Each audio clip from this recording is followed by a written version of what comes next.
एक बार भगवान विष्णु शेषनाग पर लेटे लेटे ऊब गए। उन्होंने धरती पर सैर करने का मन बनाया। जैसे ही विष्णु जी यात्रा की तैयारी में जुटे, देवी लक्ष्मी ने उनसे पूछा, प्रभु आप इतनी सुबह सुबह कहां चल दिए?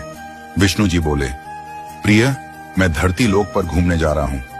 लक्ष्मी जी ने कहा, प्रभु क्या मैं भी आपके साथ चल सकती हूं? विष्णु जी बोले, एक शर्त पर तुम मेरे साथ चल सकती हो।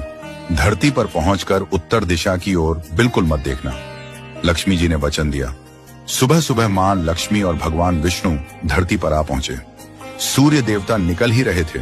चारों ओर हरियाली ही हरियाली थी।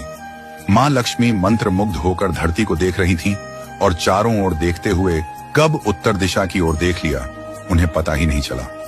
उत्तर दिशा में उन्हें एक आकर्षक बगीचा नजर आया जहां बहुत ही सुंदर फूल खिले थे।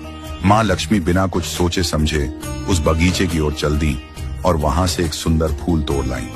लेकिन जैसे ही मां लक्ष्मी वापस भगवान विष्णु के पास लौटी, उन्होंने देखा कि भगवान विष्णु की आंखों में आंसू थे। विष्णु जी बोले, कभी भी किसी से बिना पूछे उसकी कोई वस्तु नहीं लेनी चाहिए। तुमने उस माली के बगीचे से बिना पूछे फूल तोड़ा, ये चोरी के समान है और तुमने अपना वादा भी भंग किया। इसलिए अब तुम्हें 3 वर्षों तक उस माली के यहाँ सेवा करनी होगी। उसके बाद मैं तुम्हें वापस बैकुंठ बुला लूंगा। मां लक्ष्मी ने सहमति दी। उन्होंने एक छोटी बच्ची का रूप धारण किया और उस बगीचे के मालिक राघव के घर पहुंची। घर क्या, एक झोपड़ी थी। राघव की पत्नी, 2 बेटे और 3 बेटियां थीं। किसी तरह उनका गुजारा चलता था। जब मां लक्ष्मी नन्ही बच्ची के रूप में राघव की कुटिया पर पहुंची तो राघव ने पूछा, बेटी तुम कौन हो और यहाँ क्या कर रही हो? लक्ष्मी जी ने कहा, मेरा नाम विभा है। मेरा इस दुनिया में कोई नहीं है। मैंने कई दिनों से कुछ नहीं खाया है। मुझे कोई काम दे दो, घर का सारा काम कर दूंगी। बस मुझे एक कोने में रहने का आसरा दे दो। राघव बोले, बेटी मैं तो बहुत ही गरीब हूँ। मेरी कमाई से घर का खर्च मुश्किल से चलता है। लेकिन अगर मेरी 3 की जगह 4 बेटियां होती तो भी मैं गुजारा कर लेता। अगर तुम मेरी बेटी बनकर जैसा रूखा सूखा हम खाते हैं उसे खा सकती हो तो आ जाओ। इस प्रकार राघव ने मां लक्ष्मी को अपनी बेटी बना लिया और वे 3 वर्ष तक वहां रही। जिस दिन लक्ष्मी जी आई उसी दिन राघव को इतनी आमदनी हुई कि फूल बेचकर उसने एक गाय खरीद ली। धीरे धीरे उसके पास खूब जमीन, धन दौलत हो गई। राघव हमेशा सोचता, मुझे यह सब इस बेटी के आने के बाद ही मिला है।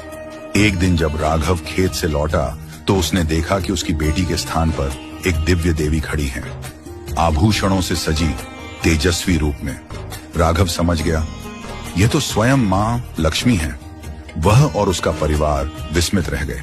सबने मिलकर कहा, मां हमसे अनजाने में बड़ा अपराध हो गया। आपसे घर और खेत का काम करवाया, कृपा कर हमें क्षमा करें। मां लक्ष्मी मुस्कुराई और बोली, राघव तुम एक सज्जन और दयालु व्यक्ति हो। तुमने मुझे अपनी पुत्री की भांति आदर दिया और अपने परिवार का हिस्सा बनाया। इसके प्रतिदान में मैं तुम्हें वरदान देती हूं कि तुम्हारे जीवन में कभी सुख संपत्ति की कमी नहीं होगी। तुम्हें सभी प्रकार के सुख प्राप्त होंगे जिनके तुम अधिकारी हो। यह कहकर मां लक्ष्मी बैकुंठ धाम को प्रस्थान कर गईं। संदेश, जो व्यक्ति निस्वार्थ भाव से सेवा और दया करता है उस पर मां लक्ष्मी की कृपा सदा बनी रहती है। हमें हर प्राणी की सहायता करनी चाहिए और सभी को सम्मान देना चाहिए।